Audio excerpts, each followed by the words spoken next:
situation with regard to the handling of the Maharaja Broadcasting Corporations, television networks, MTV, Shakti TV, Sirasa TV, ESFM, YFM, Shakti FM, and the Sirius FM.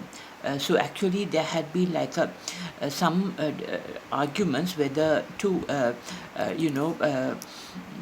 take over the or change the hands of management and administration of the Sirius TV of the Maharaja Broadcasting Corporation. The thing is, Maharajas refers to some origination from India. Maharajas are not here in Sri Lanka. Sri Lankan history never had any Maharajas. Maharajas are a very like a rich people who have got their wealth by getting others to work for them as slaves in India and not in Sri Lanka. So these ancestral links in Sri Lanka, which we can see in the Maharaja capital organizations owners and also through the Maharaja Broadcasting Corporation's TV channels, Sirasa TV, Shakti TV and the MTV and the FM radio channels like ESFM, YFM and the Sirius FM and the Shakti FM need some scrutinization because they did not work for the benefit of the Sri Lankan Tamils, but rather they promoted the India's interest for money during the war period. They only want money. They never promoted the welfare of the Sri Lankan Tamils, even though they pretended like they are against the Sri Lankan armed forces during the war.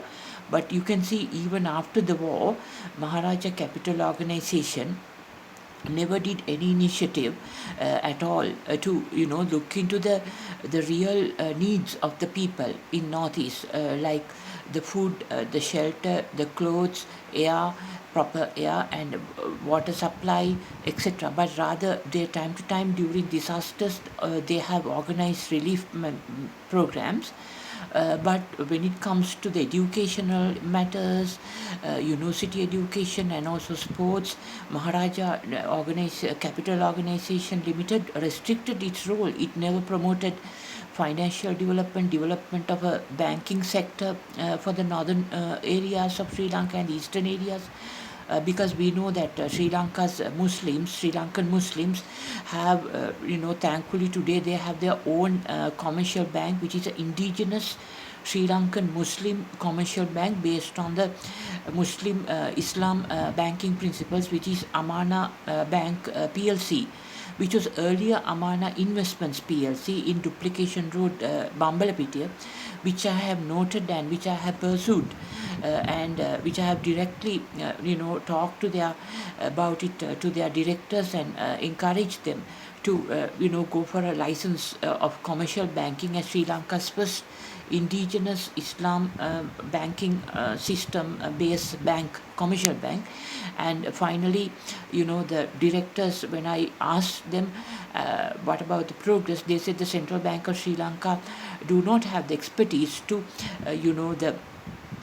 Central Bank of Sri Lanka has declined to give the Amana Investments PLC the commercial banking license. Then I called the Sri Lanka's Central Bank's Bank Supervision Department Deputy Director and inquired about it, and they said they have declined it because they don't know how to supervise an Islam bank. So accordingly, I informed them. Once again, I called back, the Amana directors at that time and informed them to, I think it was the Human Resources Director, as far as I remember, informed them to the reason for this declining of the license is because, as indicated by commercial central bank to me, was the inability or the lack of expertise to supervise an Islamic principle-based bank. And accordingly, I advised the Amana Bank director on human resources that time to refer to Malaysia's central banking system and the monetary system and request them to support Sri Lankan Central Bank with technical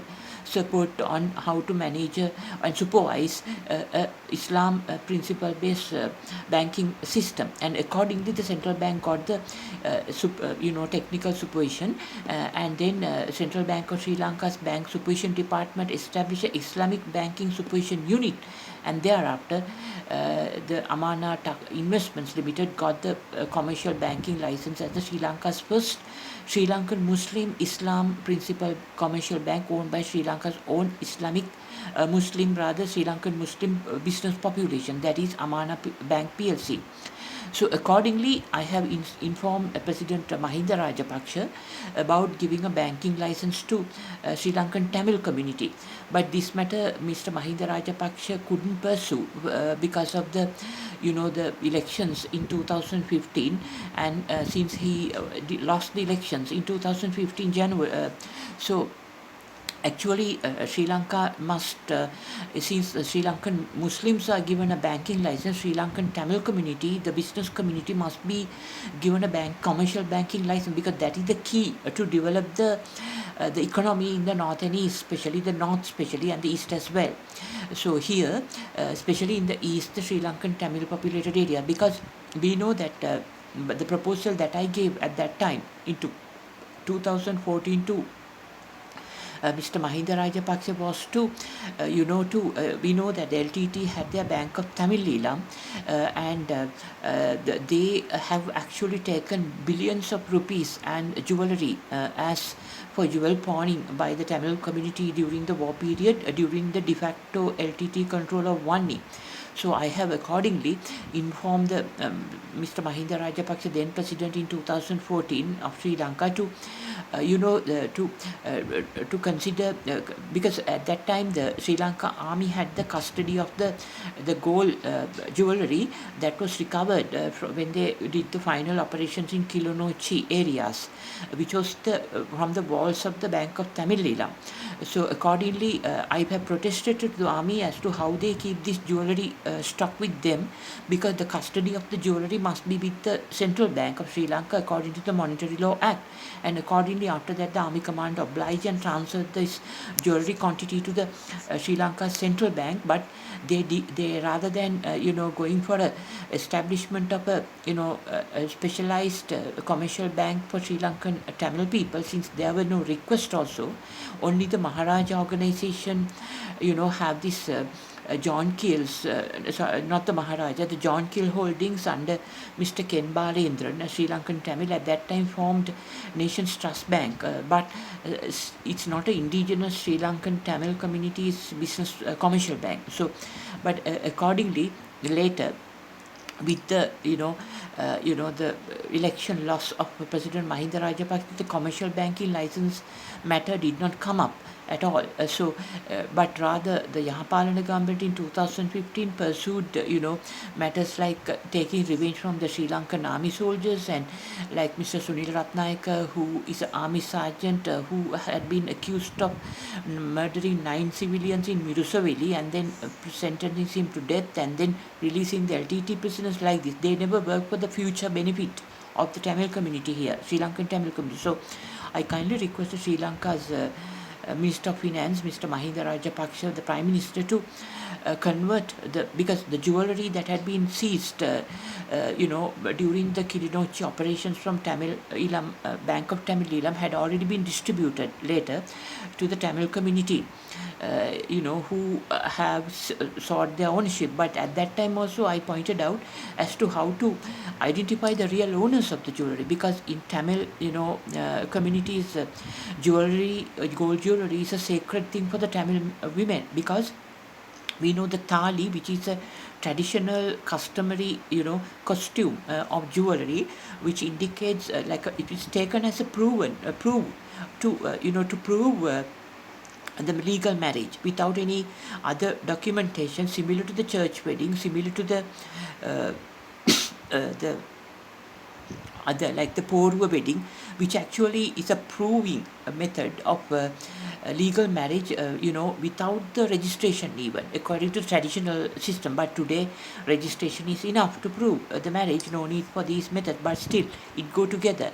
So then when Sri Lanka, government redistributed the jewellery to the Tamil women, how to identify the really owners of jewellery was a question mark. That is why I think the Sri Lankan government now must create a special bank for the Sri Lankan Tamil community, the business people, in the north with with a head office in north and their branches in Colombo, regional office in Colombo. So they can have their own banking, commercial banking activities. In Sri Lankan Muslim community has their own indigenous commercial bank. So similarly, the commercial banking license must be given to the appropriate members of the Sri Lankan business community from the Tamil community. Otherwise, there won't be a balance in this way. So to do this, I think appropriate request must come from them to the central bank as to how to, for a license. So it's up to the businessman to make a request from Jaffna to the central bank to, to consider a request, their request. So I think some prominent, businessmen in Jaffna could make like a, get together and look into the matter of how to, raise the capital requirement of Sri Lankan rupees. I think it's 500 million. Which is needed and expertise needed, and then apply for a commercial bank license from the Central Bank of Sri Lanka. And I think accordingly this activity can move forward. Also, I remember at that time later in 2000, I think it was 2013, the Buddhist cultural centers in Adimala Dehiwala, the head priest at that time, he passed away later. He met me when I went to buy some English Buddhist textbooks from them bookshop, and he when I had a chat with him, he asked whether I can help him to form the Buddhist bank. Because at that time I said the monks cannot do business, so therefore I think I cannot help you because monks cannot get involved into the business sector.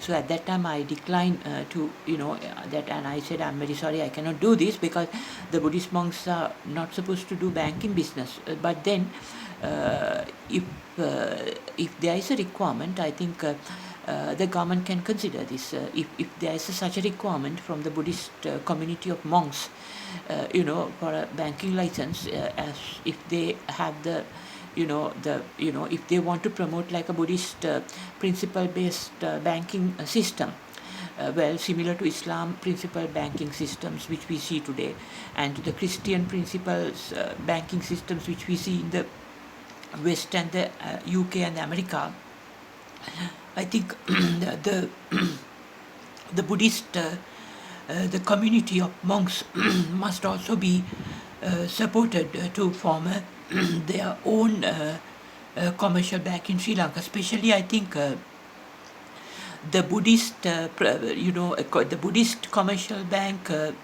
must be based on the principles as preached, taught by the Gautama Buddha, because now when it comes to the banking industry, the major thing is in Buddhist Gautama Buddha's teaching, there at that time there was no like a banking system. There was no banking system as such, because banking system, the commercial banking, the development banking, the savings banking, the merchant banking, the investment banking, the rural banking, the cooperative banking, the school banking, military banking, all evolved in Italy and Great Britain. So I think the proposed Buddhist bank, the Buddhist monks hope to, Buddhist commercial bank, the Buddhist monks hope to incorporate, must be based on the 5 Buddhist precepts, which is like the Buddhist precepts are called 5 rules of training of life. So it's not like a law, it's like a morality system for Buddhist lay people, to accept every day in the morning. I follow this, and according to their heart's conscience, as much as possible, stick to them. If they take an oath to themselves every day in the morning and the night, in the evening, around 6 p.m. in the early morning, 6 a.m. they can do this.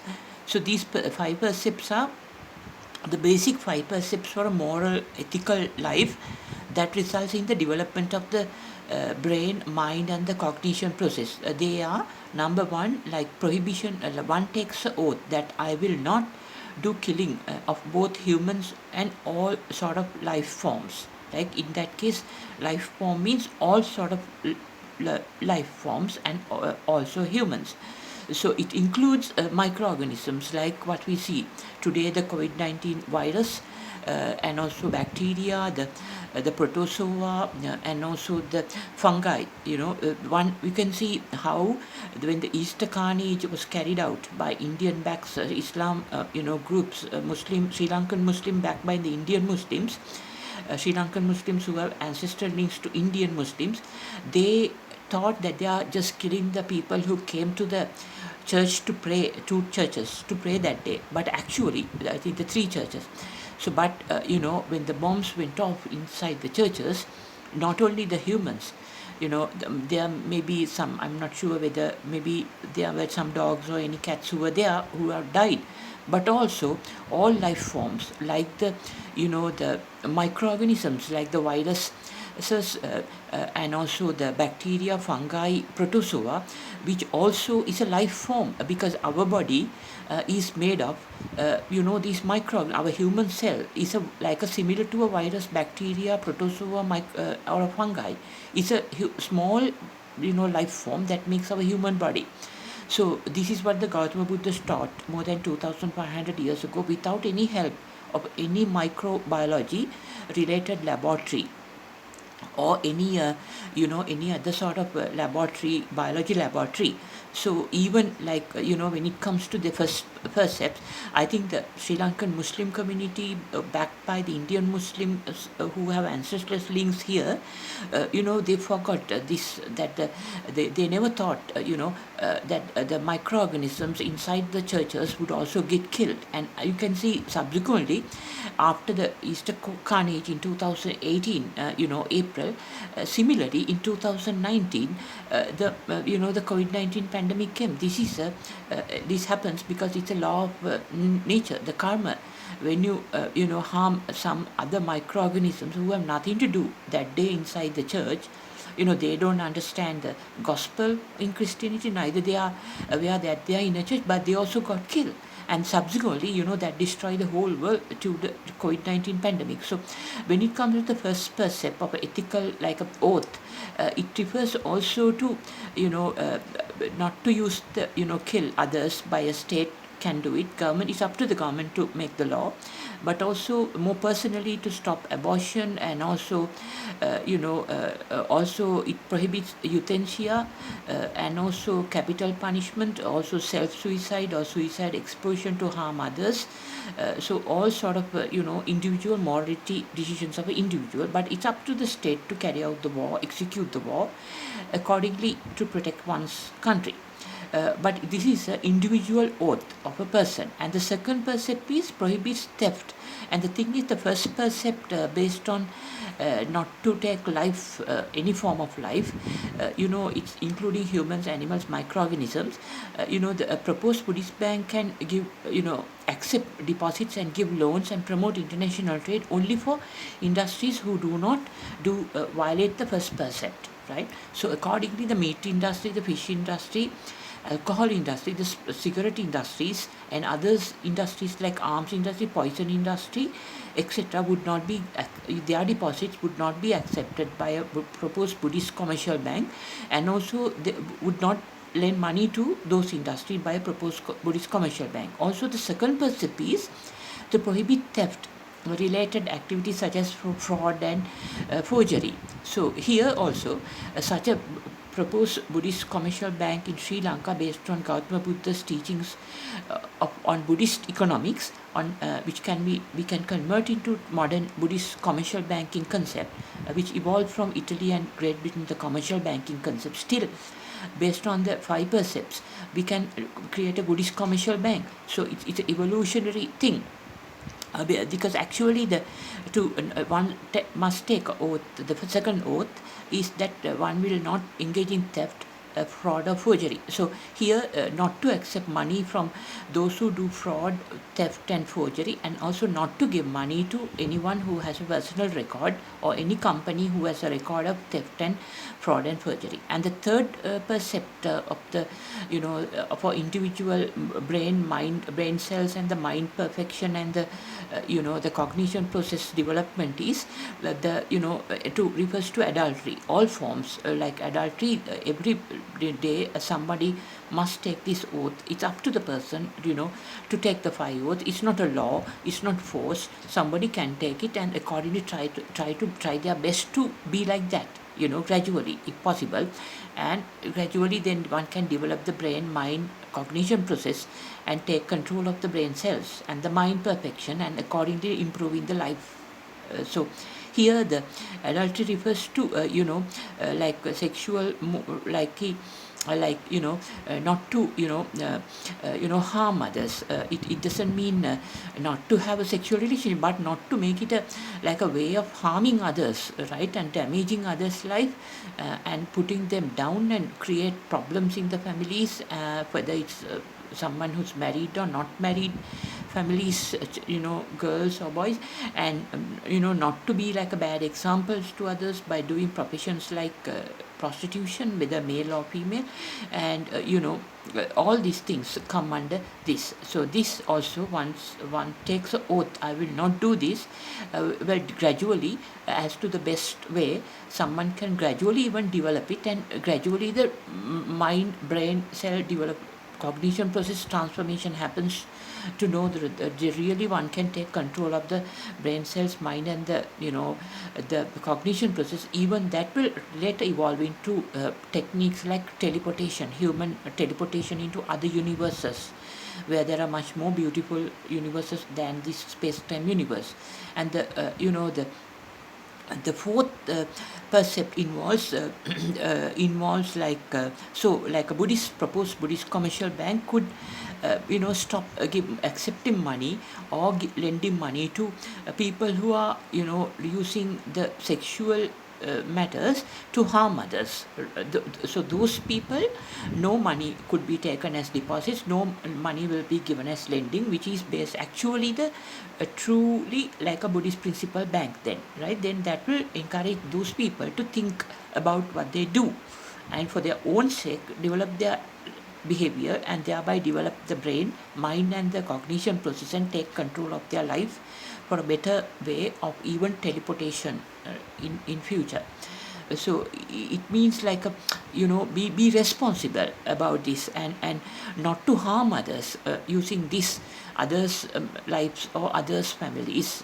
Okay, number 4, the fourth percept involves not to involve in falsehood, right, and malicious speech, hate speech, harsh speech, and gossip. We can see Sri Lankan women, Sri Lankan media networks like Hiru TV, Dharana TV, prominently do gossiping, right? What they talk, the women presenters, what they talk, what they present, even in the news, have no basis, right? They just take some issue without any logical, basis related to the development. They just take some issue and make issue out of it. That's called gossip. So this percept also, once you develop, similarly the developments can happens, and also a proposed Buddhist commercial bank could stop lending, accepting money from such organizations and individuals who engage in falsehood, malicious speech, hate speech, harsh speech, and gossiping women especially. And the fifth percept is prohibits intoxication. Well, it's an individual decision of the person who takes a oath to himself in the morning, a resolution. I will not engage in intoxications to alcohol, drugs, or smoking. And actually, alcohol and smoking is like the drugs. So once somebody takes it, somebody can break it sometime, but he or she can try their best. Then gradually the transformation will happen. So a proposed Buddhist bank could would refuse any deposits or any lending to individuals and organizations who do this. So I think accordingly a Buddhist commercial bank by the Buddhist monks must be incorporated since this Buddhist cultural center's head priest, who passed away later, did a lot of service, because I also got to know most of my knowledge in English language about the Buddhism through the textbooks that he printed at this Buddhist cultural center, Nadimala. So as a tribute to him, I think Sri Lankan Buddhist monks must get together, get the capital requirements of, I think it's rupees 500 million, and then under the board of directors of the Buddhist monks must form Sri Lanka's first indigenous Buddhist commercial bank. I think that when it comes to Christianity, already there are Western banks who are engaged, and they are more organized than other religions. So I think they can have their own banking systems as they are. And the Hinduism in Sri Lanka will have their own bank in the proposed Tamil community's bank in North. I think accordingly all religions will have an equal representation in the banking industry, because today's modern commercial banks are based on the Italy-based, Great Britain-based Christian value systems.